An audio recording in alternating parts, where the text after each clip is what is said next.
វាឈ្មោះអីគេអូយដល់គ្នាមួយនេះគឺមកយន្តឲ្យខ្ញុំប្រងចាំវារយៈពេល3ខែបានដល់អូ my god ចង់ដឹងថាមនុស្សយន្តនេះគេឥឡូវយើងទៅ unboxing ទាំងអស់គ្នា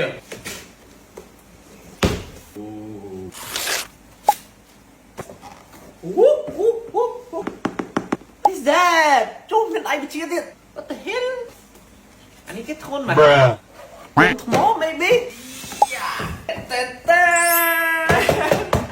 អានេះគឺមនុស្សយន្តឆ្កែមានអ្នកដែល fan speed អីប្រកាសជាធ្លាប់ឃើញនេះឥឡូវយើងមកទិញ unboxing ដែរ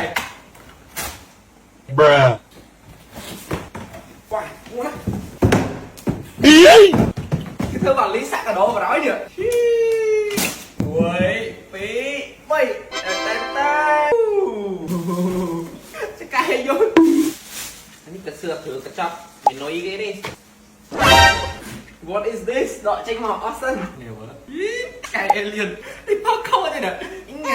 ញ៉ាសុំពេមកផ្លែតមើលកាតាឡុកសិនដល់ញ៉ាំគ្នាប្រហែលនេះយើងត្រូវដាក់ថ្មវាសិននេះអានេះកុំថ្មមិញហ្នឹងថ្មនេះដាក់ចូលមកហើយជំរាបបន្ទាប់យើងបើកដៃមកគេដូចដៃគេមើលជំរាបឲ្យយើងដាក់ទូរស័ព្ទដៃដើម្បីបញ្ជានឹងបានទៀតដាក់ទូរស័ព្ទដៃចូលនេះគឺវាមាន ad វាអ្នកនរគ្នាឥឡូវយើង connect វាចូលសិនលោតមកឲ្យអ្នកនរគ្នាតែវាឈ្មោះគេអូយមានម៉ែ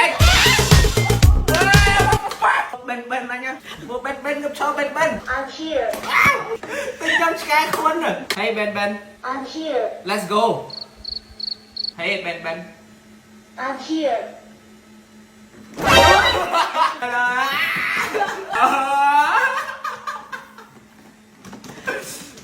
លុយខ្លាំងមែនទេមើលឃើញមើលអ្នកនរគ្នាមើលវាស្គាល់ជុំវិញនឹងទាំងអស់ឃើញអត់ហើយវាមានកាមេរ៉ាវា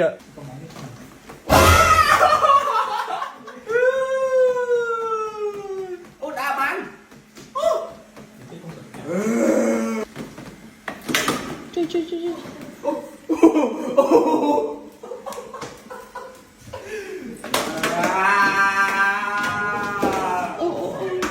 ល្អកាប់មកវាចំមួយណាដល់គ្នាចង់និយាយថាអានេះគឺវាមានកម្មវិធី function ច្រើនទៀតដល់តមកបង្ហាញឥឡូវយើងដឹងហើយតែខ្ញុំយកវាទៅលេង box street ជាមួយនឹងបងប្អូនអញ្ចឹងចាំទទួលបែនហងណាបាយបាយ